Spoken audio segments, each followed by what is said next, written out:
Hello, everybody, and welcome to another episode of the best podcast to somebody, somewhere. Mark's side of the ring. I'm Fred DeCourt, back again to talk to you all things professional wrestling. And what a week again it has been. Just a crazy week. Probably the biggest story coming out of the week was the Charlotte Flair Becky Lynch title swap debacle that had happened on Friday night SmackDown last Friday. A lot in between. Great Halloween Havoc that NXT presented on Tuesday night. Another solid Dynamite. And in my opinion, a very good Monday Night Raw. So, a lot going on. Let's start with what I just talked about. Charlotte Flair, Becky Lynch, the title swap that they did in the ring. Got a lot of bad reviews from people. They didn't think that it made any sense, that it was worth it, that basically it was stupid. I wouldn't go that far. I wouldn't say that it was stupid. I would say that I think that there may have been better options that they could have done, as far as presenting the title to Charlotte, like have Adam and Sonya present it, to Charlotte on SmackDown, and then have them do the same thing to Becky on Raw. Have them hand it over their titles, almost like when a superstar is in a ladder match and they get rid of their titles and they're put up on the bracket thing. But I don't know if this is going to turn into part of a storyline. If they're, because with Survivor Series, it kind of makes sense, right? Becky versus Charlotte, Raw Women's Champion versus SmackDown Women's Champion, right? So could this be the start of their feud for the pay-per-view? It's coming in hot, right? So they had a great feud a few years ago. And, one that I think people loved, but okay, we've been there, done that. Maybe they weren't so thrilled about the prospect of having that match happen again at Survivor Series. But now I think people are intrigued by it because there's this story of real beef between the two of them backstage. So I am curious to see what comes of it. If it's a work, I love it. I mean, if it's a shoot, it is what it is, and it'll be interesting to see them work together at Survivor Series. But I'm anxious just to see what Charlotte does on SmackDown this week. Will she even be there? I mean, she kind of has to be, I would assume, but you never know. Interesting times ahead for sure with that. But as far as the title swap itself, yeah, maybe not the best thing they could have done, and with, Charlotte throwing down the title and Becky throwing it at her, and there was all this chaos, and apparently Sonya Deville got involved backstage. I mean, who knows what actually happened, what was real, what was not. The other big thing of that, too, was Andrade on Twitter writing "F-U WWE," which for everybody that doesn't know, and I'm sure you all do, Charlotte and Andrade are engaged. So, something happened there. There's talk that Charlotte got escorted out of the building by security. I mean, who really knows what happened and what the story is, but people are interested in it. And that's the thing about wrestling is it's almost like, well, not almost, it is that people are more interested in what goes on backstage than what's going on the television or what's going on in the ring, right? It's always been more intriguing what's going on backstage. So when you can take something that is going on backstage and bring it to the ring, that's when people are most interested. Or if you can create an environment where you're portraying that there's something going on backstage, but not really, and bring that to TV, make people think that there's an issue, even better. I'm all about it. If you can turn a shoot into a work, then all good to me, in my opinion. I'm excited for Charlotte and Becky at Survivor Series. Not that I wasn't before. I wasn't one of the people that didn't want to see that match again. I did, but I want to more now after SmackDown. So curious to see what happens, what comes of all this. But hopefully Charlotte's on SmackDown on Friday. Yes, SmackDown, though, great opener with Brock Lesnar and Roman Reigns. They went over a half hour, the first half hour of the show, and I'm not complaining. I think it was tremendous, and I'm glad they did that. Brock and Roman had a great match at Crown Jewel. It I don't want to say it exceeded my expectations because I had high expectations for it, but it was done so well, especially with the whole Paul Heyman thing, and that really picked up on SmackDown. All culminating though with Brock getting suspended. Brock went on a tear. He was pissed about what happened. He wanted his rematch, and he was beating the shit out of everybody, including Adam Pearce. And I loved how Brock said, I didn't hear you. Tell me again. Brock is better than people give him credit for as far as, his character ability. He's not just like the dumb monster that just stands there and beats people up. He can be when he needs to be. But when he needs to be a little more and a little different, he can too. Just great stuff. He is, he's another level superstar, Brock Lesnar. Anyway, he got suspended. This is a way to write him off of TV. I know they've done it before, but you know what? It makes sense and it tells a story. So I'm all for it. And they haven't done it in a while, to be honest with you. They haven't done the suspension thing for Brock in, I think, like 6 years. So yeah, they've done it, but it doesn't bother me. It's, totally different situation. I don't know when we'll see Brock back. I would say definitely for the Royal Rumble. And that might be the first time we see him back, or like the build up for the Rumble. That'll probably be when we first see Brock back, which is cool with me. That's one of the things about Brock that I like. I like that he is not there all the time. He's been there quite a bit now in the build up for Crown Jewel. But now take time off. It makes him feel special when he comes back and he comes out. And so I'm all for that. Now, where does Roman go from here? Well, that's the interesting thing. I didn't know. I said, well, maybe they will do Brock and Roman at Survivor Series in a rematch because Brock was advertised for SmackDown the night after Crown Jewel, which normally he probably wouldn't have, but they did it to do this write-off angle. So obviously that's not happening. So now what does Roman do? Do they do Roman versus Big E at Survivor Series? All, history would lead us to believe that, but what is intriguing is they did a number one contendership fatal four-way on Monday Night Raw, a ladder match, which was amazing. And Seth Rollins won the fatal four. It was Seth, Kevin Owens, Rey Mysterio, and Finn Balor in a fatal four-way. Great match. Seth got the win. He picked up the contract. So now he's the number one contender for the WWE title, which I'm also very excited for. I think that's a great match and a great first feud for Big E post-draft. And I don't know, though, when that match is going to happen. Will that match happen at Survivor Series?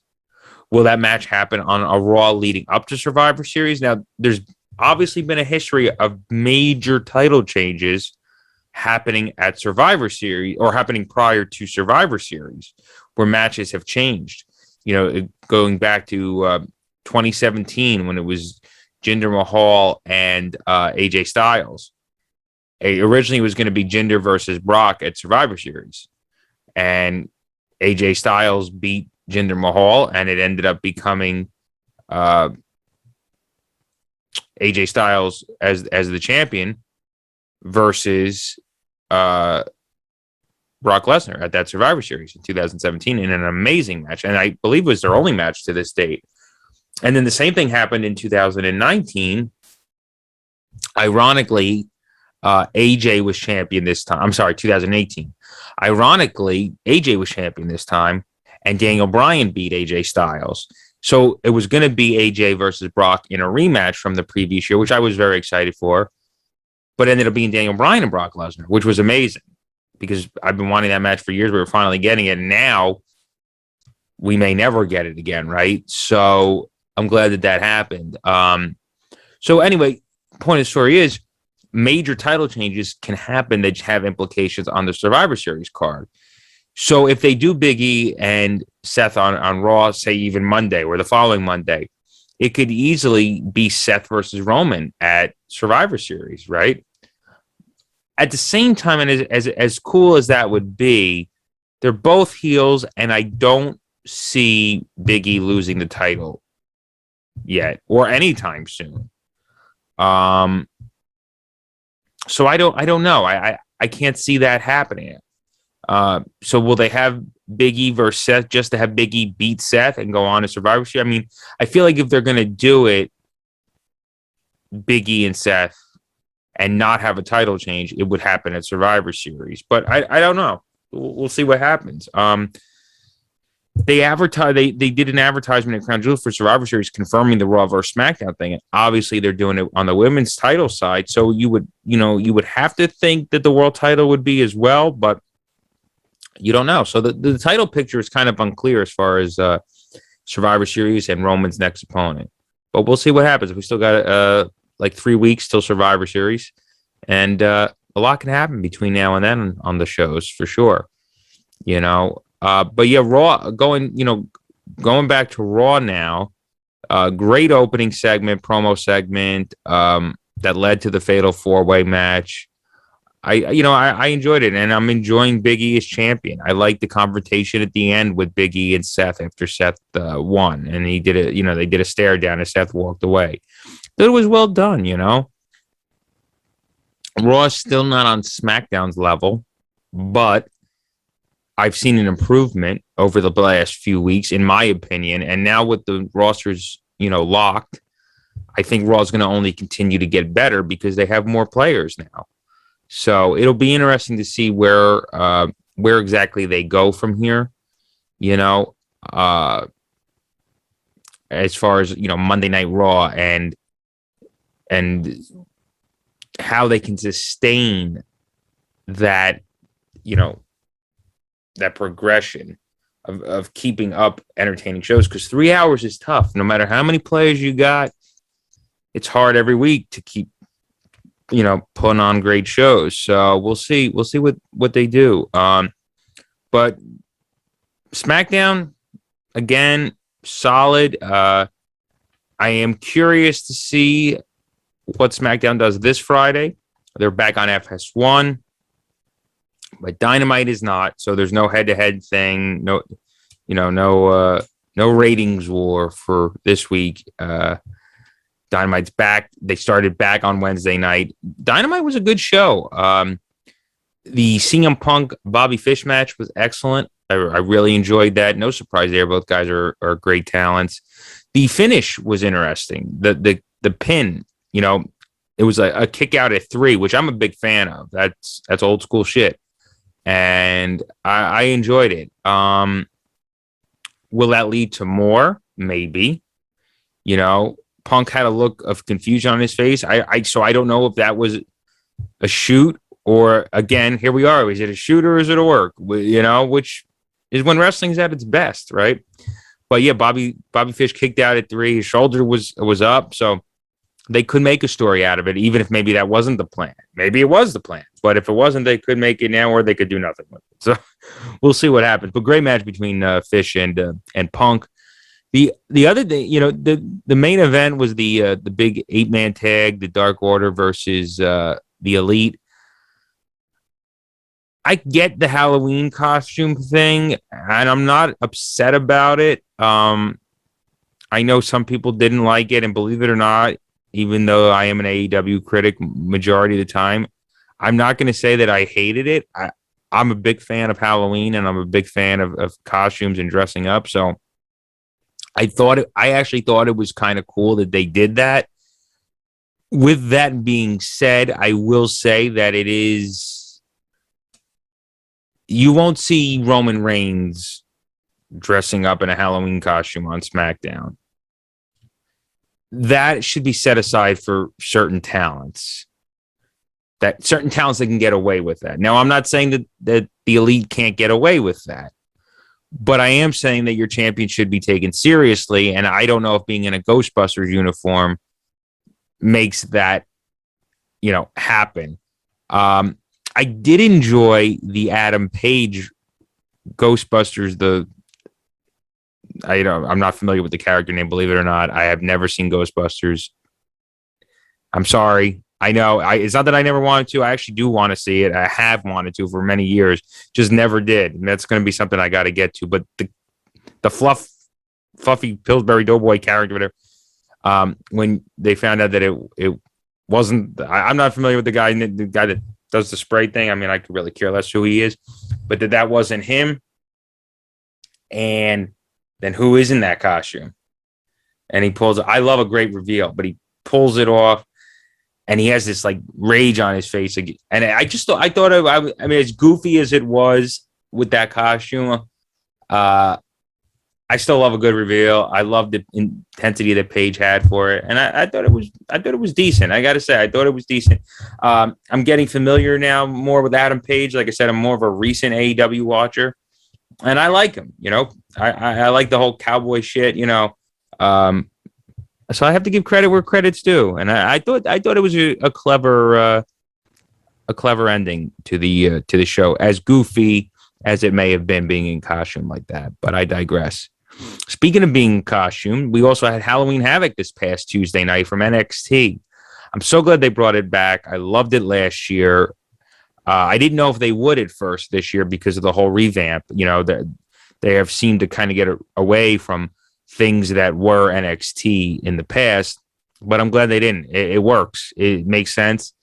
The matches were great. We have new women's tag team champions.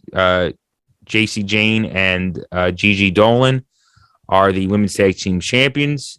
Great Stairway to Hell match, which was a ladder match. Tremendous ladder match. Io took a nasty bump. That was really, really good, and they won. And I was kind of surprised. I mean, I guess when you think about when JC and Gigi won the women's title, maybe we should have had an idea, but I did not see them having Raquel lose the women's championship, and she did. Mandy Rose is the new NXT women's champion. I'm not mad about it.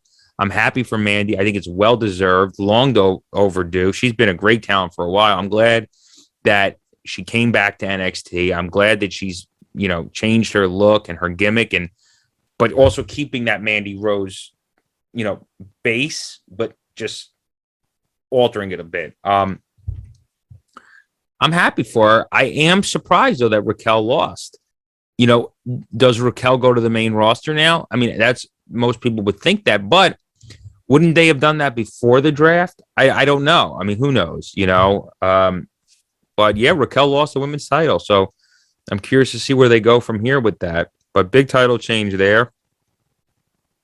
We got new tag team champions. Imperium are the new tag team champions. MSK lost their titles. I'm happy for Imperium. I like them. I love Walter. I wish we would see Walter more on the NXT side of things, but he's done very little on NXT. Most of his stuff has been NXT UK, with the exception here or there. But yeah, they're the tag team champions. And then, so I thought, well, here we go. Main event, Tommaso Ciampa, Braun Breaker.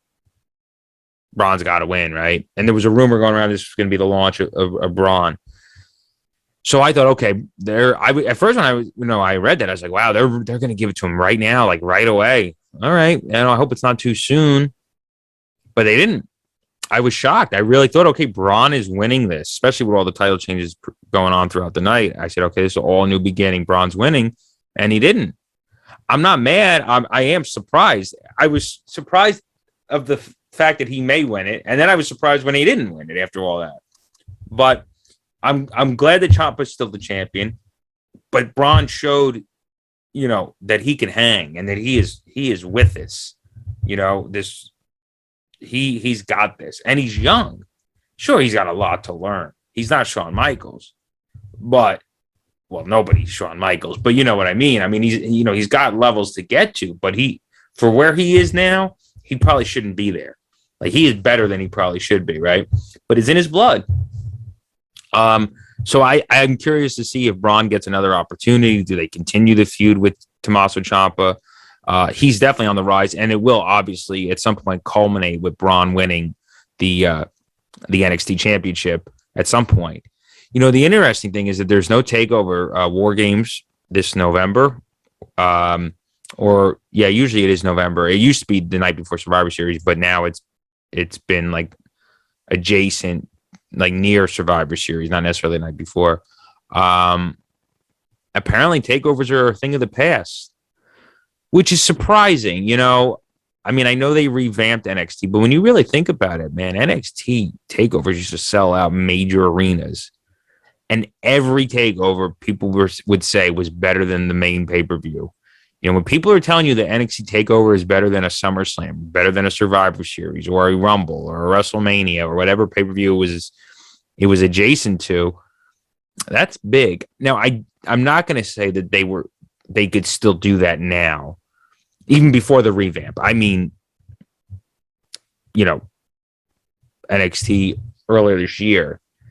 But I will say the NXT takeovers that we've seen this year were really good. I mean, as recent as Takeover 36, the night after SummerSlam, was tremendous. In Your House was tremendous, and Stand and Deliver, that was adjacent to Mania, was tremendous. They did Vengeance Day, that was tremendous. All of them have been tremendous this year. So, it's kind of surprising. I don't know. Maybe they want to build the brand back up under this new image and create a new lineage for takeovers. Who knows? But it's always something they can go back to, because takeovers were huge. I got to be part of a lot of them. So it's cool that I got to be a part of a lot of them, and a lot of big ones, So they were great shows, takeover. But NXT Halloween Havoc, great show. We got Chucky was the host, or not the host. He was a guest. The host was supposed to be LA Knight, and then ended up being the new guy. I forget his name. And they had a little thing. They were both dressed up as Dracula. It was a whole thing. But Chucky was like a main guest appearance, and he did the wheel. I forget what they call the wheel, but that was cool to see him. They did a little backstage seg with him and Braun. Little wink and a nod to the segment with his father Rick and Chucky back on Nitro years ago. So that was cool. I thought that was fun. A little, insider wrestling. But yeah, great NXT takeover. Solid show as always, so I'm curious to see where they go from here. Especially with no takeovers, like I said.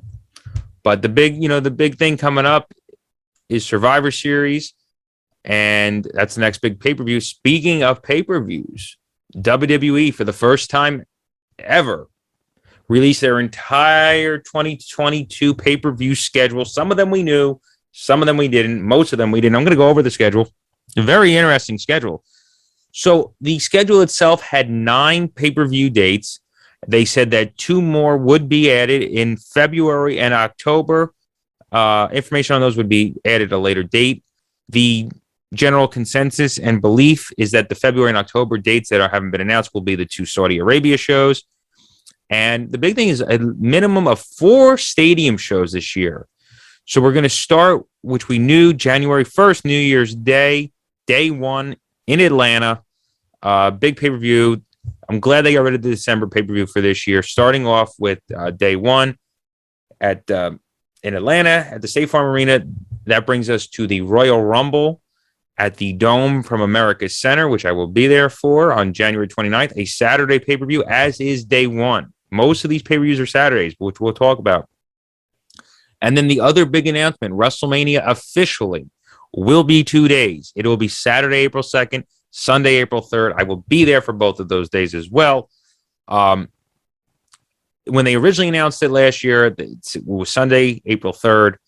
And then all of a sudden, they started advertising April 2022. So they didn't say that it was going to be a certain date. They just said April 2022. Okay, that's interesting. And there have been rumors and rumblings, and it was pretty much confirmed, except it confirmed, right? But it's confirmed 2 nights. I didn't like this when they first started it. It was done out of necessity in 2020 for the pandemic. Kind of still necessity for 2021 because they had a limited capacity. But I think it obviously won enough people over that it's going to be the way of the future now. So I guess I got to jump on board. I will say that after attending a 2-day WrestleMania this year, I did not mind it. Let's put it like that. I did not mind it. I won't say I liked it. Well, I won't say I loved it. I did like it to a point. It was not you felt like, oh, you got another night of WrestleMania. It was cool. So I still like the one night, but I will admit those shows are long. If you're going to give me a 4 to 5 hour one night, I'm good. But if you're going to give me an 8 hour one night, then that is too much. But it looks like 2 nights is going to be the way of the future. So big thing there. Next pay-per-view will be from Providence, Rhode Island on the back to Sunday now. Sunday, May 8th. They didn't name the pay-per-view yet. The next one, I believe, is Sunday, June 5th in Chicago. Also didn't name the pay-per-view. So those are 2 unnamed dates. And then Saturday, July 2nd from Allegiant Stadium. Back again. Money in the Bank, which they had announced at SummerSlam that Money in the Bank would be at Allegiant Stadium on 4th of July weekend. So we didn't know what that meant. Did that mean Saturday the 2nd? Did it mean Sunday the 3rd? Interestingly enough, last week, the WWE.com live event schedule out of nowhere put up Money in the Bank Sunday, July 3rd. And I said, oh, that's interesting. They're going with the Sunday. Because when they announced 4th of July weekend, I assumed, okay, it'll most likely be the Saturday. And then I saw that and I was like, oh, that's weird. And it said it right there, and then they released the schedule, and now, no, it is Saturday, July 2nd. So I don't know where the line of miscommunication was, but it is Saturday, July 2nd. I think it's a smart move as well from Allegiant Stadium, Money in the Bank. Another big news story here. SummerSlam. Saturday, July 30th. Yep. I'm not happy about that. I am a traditionalist, and SummerSlam is in August, the end of August, with the exception of a few that were in the beginning of August or maybe the middle. It's at least from the middle to the end of August, or at least in the month of August. But I digress. It's July 30th. That's the bad news. The good news is it's from Nashville, Tennessee, which I am extremely excited for. Nissan Stadium. Another stadium show, Nashville. I plan on being there. I've always wanted to go to Nashville. This is a great opportunity to do it. There were rumblings a couple weeks ago that Mania 40 or 41, which we talked about on the podcast, could potentially be in Nashville, which I was excited for. But we're getting SummerSlam this year. That doesn't mean that Mania is not going to happen in a couple of years, but SummerSlam this year, I want to be there. I plan on being there, even though I don't like that it's in July and not August. The next one, which is probably why they're doing the end of July and not the end of August, because September 3rd or 4th, they didn't announce exactly which date, a pay-per-view at a to be determined location. So this is rumored heavily to be a UK pay-per-view. So whether it's Saturday the 3rd or Sunday the 4th, it will fall on Labor Day weekend, ironically when All Out is.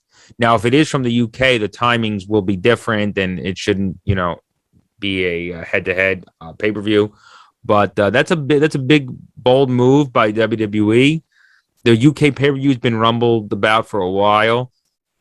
People thought that SummerSlam was going to be in the UK, as did I. When they announced that Money in the Bank would be in Vegas and not SummerSlam again, I said, oh, that's interesting. I said, then there was rumors about SummerSlam. I said, well, that makes sense. SummerSlam will be in the UK, but no. So that is interesting, but to be determined location. We don't know the exact date, 3rd or 4th of September, but most likely UK pay-per-view. Like I said, October, they didn't announce, but that should be the Saudi show. November, Survivor Series on a Saturday, November 26th from Boston, Massachusetts at the TD Garden. I also plan on being there. I was supposed to go to Boston last year for SummerSlam, but obviously due to the pandemic, that got canceled. So they're getting Survivor Series at the Garden. Well, not at the Garden, let's be honest, at the TD Garden on Saturday, November 26th. So I hope to be there too. I plan on being there as well. So exciting pay-per-view schedule. Mostly Saturdays with the exception of, Mania being 2 days and the May and June pay-per-views at Providence and Chicago respectively. We don't know the names yet. But and another no December pay-per-view again, which makes me think that they may do day one again in 2023. But a lot of big things happening on the pay-per-view side of things for sure.